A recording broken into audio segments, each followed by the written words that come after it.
आप देख रहे हैं अल्फा डिफेंस हिंदी में आपका स्वागत है।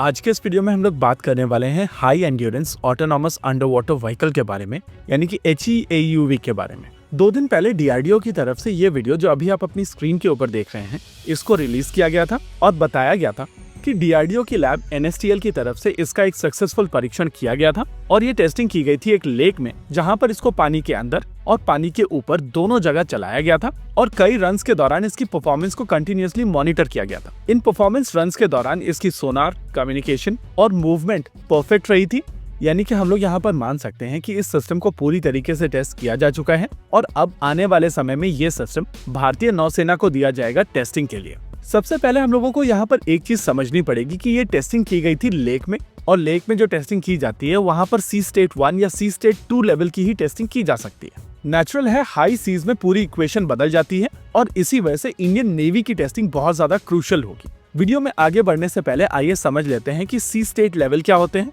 और इस क्लासिफिकेशन के बेसिस पर कैसे हम लोग सिस्टम्स की परफॉर्मेंस को जज करते हैं। आमतौर पर जब पानी काम होता है और आप उसमें अपनी परछाई देख सकते हैं तो वो सी स्टेट लेवल 0 होता है, लेकिन अगर वहाँ पर रिपल्स हैं और 0.1 मीटर की वहाँ पर वेव्स हैं तो वो सी स्टेट लेवल 1 होगा। अगर वेव 0.5 मीटर्स तक पहुँच जाती हैं तो वो सी स्टेट लेवल 2 हो जाएगा। वहीं पर 0.125 मीटर पर यह सी स्टेट लेवल 3 हो जाएगा। आमतौर पर सी स्टेट लेवल 3 तक चीजों को नॉर्मल ही माना जाता है, लेकिन जैसे ही आप सी स्टेट लेवल 4 पर पहुंचते हैं तो चीजों को मॉडरेट कंसीडर करना शुरू कर दिया जाता है। इस लेवल पर वेव्स की हाइट 2.5 मीटर्स तक जाती है और जैसे ही वेव 2.5 मीटर से ऊपर जाने लगती है तो सी को रफ कंसीडर किया जाता है। 4 मीटर तक सी स्टेट लेवल 5 होता है, 6 मीटर तक सी स्टेट लेवल 6, 9 मीटर पर सी स्टेट लेवल 7 और इससे ऊपर के लेवल पर जब वेव्स होती हैं तो आमतौर पर किसी भी तरीके के शिप्स वहां पर अलाउड नहीं होते हैं। हालांकि सबमरीन के केस में चीजें डिफरेंट हो जाती हैं, क्योंकि जब सबमरीन सबमर्ज्ड होती है तो पानी के अंदर वेव्स का बहुत ज्यादा असर नहीं पड़ता है। हालांकि ये AUVs पानी के अंदर बहुत ज्यादा गहराई में ऑपरेट नहीं करेंगे और इस वजह से इनके ऊपर कुछ चीजों का इम्पैक्ट पड़ेगा। प्रैक्टिकली यूजर टेस्टिंग के दौरान इंडियन नेवी एग्जैक्टली इसी चीज को टेस्ट करेगी और डेटा गैदर करने की कोशिश करेगी कि इस तरीके के सिस्टम किस तरीके के सी स्टेट लेवल में कैसा परफॉर्म करते हैं। अगर स्पेसिफिकेशंस की बात की जाए तो इसका डिस्प्लेसमेंट 6 टन्स का होगा, इसकी लेंथ 9.7 मीटर्स की होगी और डायमीटर 1 मीटर का होगा।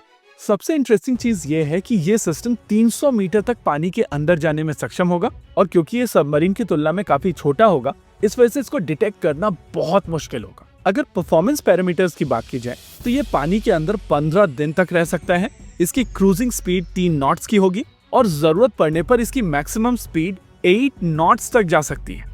आने वाले फ्यूचर में इस तरीके के सिस्टम्स काफी ज्यादा यूजफुल होने वाले हैं और क्योंकि ये ऑटोनोमस तरीके से मूव कर सकते हैं, इस वजह से इनको पानी में आप कहीं पर भी छोड़ सकते हैं और जिस तरीके के वे पॉइंट नेविगेशन आप इनको प्रोवाइड करेंगे उस हिसाब से ये अपने टारगेट के करीब पहुंच जाएंगे।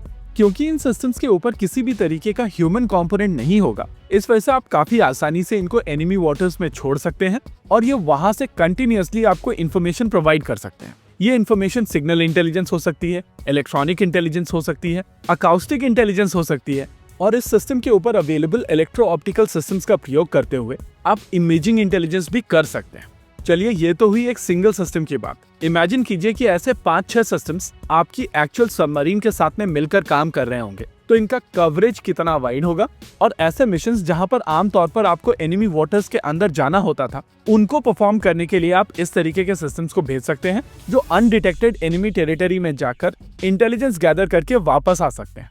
ओवरऑल ये एक बड़ा डेवलपमेंट है और जब ये सिस्टम भारतीय नौसेना के बेड़े में शामिल हो जाएगा तो उनकी क्षमताएं सिग्निफिकेंटली बढ़ेंगी। इसी के साथ आज के इस वीडियो में रखते हैं केवल इतना ही। वीडियो को अंत तक देखने के लिए धन्यवाद। देखते रहिए अल्फा डिफेंस। जय हिंद।